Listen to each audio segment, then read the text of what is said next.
হরে কৃষ্ণ। শুভ দুপুরের অনেক অনেক কৃষ্ণ প্রীতি শুভেচ্ছা গ্রহণ করুন আমার সকল প্রাণ প্রিয় বন্ধুরা।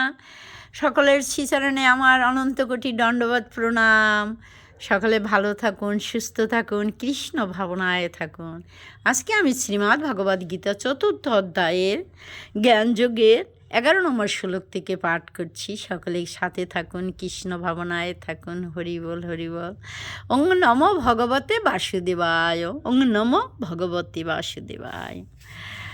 11 নম্বর শ্লোক পাঠ করছি। যে যথামাং প্রপদ্যন্তে তং তথৈব চ ভজম্যহম মম বাত্তানুবর্তন্তে মনুষ্য পার্থ সর্বস্ব। অনুবাদ পাঠ করছি।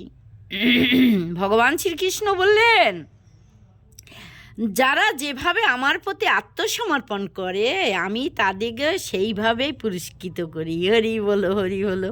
হে পার্থ, সকলেই সর্বতভাবে আমার পথ অনুসরণ করে। তাৎপর্য হলো সকলেই বিভিন্ন দৃষ্টিকোণ থেকে শ্রীকৃষ্ণের সেবা করছে, অন্বেষণ করছে পরমেশ্বর ভগবান শ্রীকৃষ্ণকে তার নির্বিশেষ ব্রহ্মজ্যোতি রূপে বা অনুপরমাণু সহ সর্বভূতে বিরাজমান পরমাত্মা রূপে পূর্ণরূপে উপলব্ধি করা যায় না, কিন্তু তার শুদ্ধ ভক্তরাই কেবল শ্রীকৃষ্ণকে পূর্ণরূপে উপলব্ধি করতে পারেন। সমস্ত তত্ত্ব অনুসন্ধানকারী সাধকের সাধনার বস্তুই হচ্ছেন ভগবান শ্রীকৃষ্ণ। তবে যে যেভাবে ভগবানকে পেতে চায় তার সিদ্ধিও হয় তেমনভাবে। অপাকৃত জগতে ভগবান তার শুদ্ধ ভক্তের নানা ভাবনা অনুযায়ী তাদের সঙ্গে ভাবের বিনিময় করে থাকেন। সেখানে কেউ শ্রীকৃষ্ণকে পরমেশ্বর জ্ঞানে সেবা করেন, কেউ তাকে সখা বলে মনে করে খেলা করেন, কেউ সন্তান বলে মনে করে স্নেহ করেন, আবার কেউ পরম প্রিয় বলে বন্ধু বলে ভালোবাসে। ভগবান হতে মন তাদের বাসনা অনুযায়ী তাদের সকলের সঙ্গে লীলা খেলা করেন এবং তাদের ভালোবাসার প্রতিদান দেন।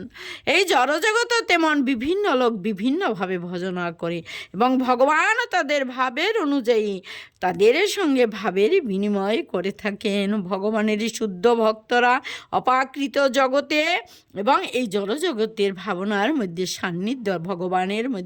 ভগবানের সান্নিধ্য লাভ করেন এবং তার সেবায় নিয়োজিত হয়ে অপাকৃত আনন্দ অনুভব করেন। হরে কৃষ্ণ কৃষ্ণ কৃষ্ণ হরে হরে, হরে রাম রাম রাম হরে। জয় শ্রীকৃষ্ণ, জয় শ্রীকৃষ্ণ, জয় শ্রীকৃষ্ণ, জয় আমার প্রাণনাথ। হরি বল, হরি বল।